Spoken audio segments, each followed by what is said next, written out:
Intro. Crypto catastrophe profit matrix में आपका स्वागत है। कल्पना कीजिए, सुबह उठते ही आपकी पूरी जमा पूंजी गायब हो गई। मिनटों में लुप्त। बदकिस्मती से नहीं, बल्कि इसलिए क्योंकि एक एक्सचेंज ने आपके पैरों तले से जमीन खींच ली। यह कहानी है 10 अक्टूबर 2025 के क्रिप्टो क्रैश की, इतिहास की सबसे बड़ी तबाही की। $9 बिलियन लिक्विडेट। बिटकॉइन $122,000 से गिरकर $105,000 से नीचे। इथेरियम 1% टूटा। ऑल्टकॉइन 80-90% तबाह। लेकिन असली झटका यह, हताशा में डूबे 2000 से ज्यादा ट्रेडरों ने आत्महत्या कर ली। और उंगली सीधे बिनेंस पर उठ रही है। उनकी लालच से प्रेरित विफलताओं ने सिर्फ पोर्टफोलियो नहीं तोड़े, परिवार तबाह कर दिए। स्वागत है क्रिप्टो शैडोज में। आइए सच्चाई उजागर करते हैं। शुरुआत हुई राष्ट्रपति ट्रंप के झटके वाले ऐलान से। चीन पर 100% टैरिफ। वैश्विक बाजार डगमगाए, लेकिन क्रिप्टो बिखर गया। क्यों? बिनेंस जैसे प्लेटफॉर्म्स पर जरूरत से ज्यादा लीवरेज ने एक मामूली गिरावट को कयामत में बदल दिया।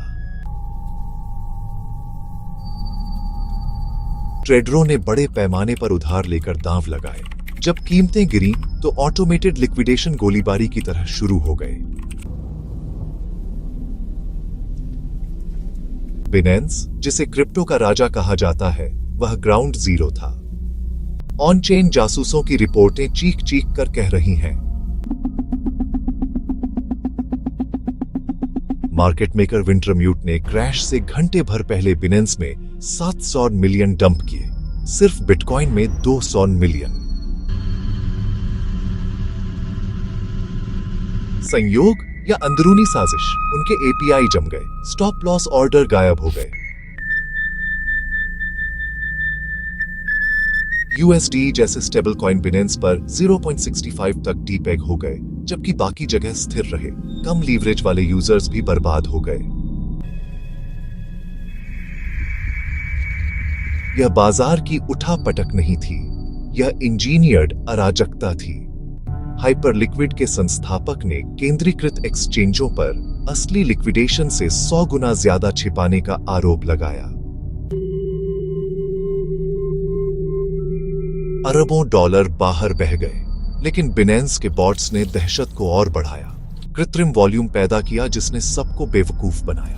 ट्रंप के टैरिफ ने बत्ती जलाई, लेकिन बिनेंस ने माचिस बांटी, और नतीजा विनाशकारी।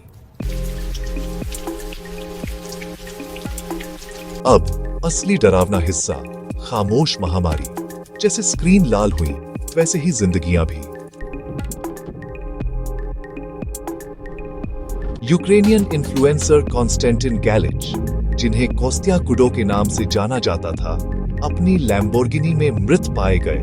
65 मिलियन की उड़ी हुई संपत्ति के बीच खुद को गोली मार ली। वह अकेले नहीं थे। सोशल मीडिया श्रद्धांजलियों से पट्टी पड़ी है। कीव से न्यूयॉर्क तक के ट्रेडर उस लीवरेज से तबाह हुए जिसे बिनेंस पर भरोसा करके मैनेज कर रहे थे। अप्रमाणित लेकिन सिहराने वाली रिपोर्टें इस क्रैश के चलते दुनिया भर में 2000 से ज्यादा आत्महत्याओं का हवाला दे रही है। एक 2023 के वैश्विक अध्ययन के मुताबिक वित्तीय तनाव आत्महत्या के जोखिम को 74% बढ़ा देता है। यूके में कर्ज आत्महत्या के प्रयासों को 3 गुना कर देता है। क्रिप्टो का 24/7 का दबाव यह कमजोर लोगों का शिकार करता है। सपनों के पीछे भागते जुआरी, अपना भविष्य दांव पर लगाने वाले परिवार। बिनेंस को जोखिम पता थे। उन्होंने लीवरेज से मुनाफा कमाया, फिर भी कोई चेतावनी नहीं, कोई सर्किट ब्रेकर नहीं। सिर्फ झूठी सहानुभूति और पीड़ितों के एक हिस्से के लिए मुआवजा। उनके हाथ खून से सने हैं, परिवार तबाह, सपने मिटाए गए। ये ट्रेडिंग नहीं है, ये त्रासदी है। बिनेंस बॉट्स और टूटे विश्वास के तुम्हारे साम्राज्य का अब यही अंत होता है। ट्रेडरो, जागो, सी एक्सिस को छोड़कर डेक्सिस पर जाओ। लीवरेज सीमित करो, अपने दिमाग की रक्षा करो। अगर तकलीफ में हो तो हेल्पलाइन पर कॉल करो। अमेरिका में 988 है, यूके में सेमरिटन्स 116 823 पर। ये क्रैश एक चेतावनी थी। ऑडिट नियम, जवाबदेही की मांग करो, बहिष्कार में शामिल हो। नीचे अपनी कहानी शेयर करो। क्या बिनेंस ने तुम्हें झुलसाया? लाइक करो। ऐसे ही एक्सपोज के लिए सब्सक्राइब करो। घंटी दबाओ। हम क्रिप्टो के अंधेरे पहलू पर रोशनी डाल रहे हैं। मिलकर हम फिर से बनाएंगे। शैडो में रहो, सुरक्षित रहो।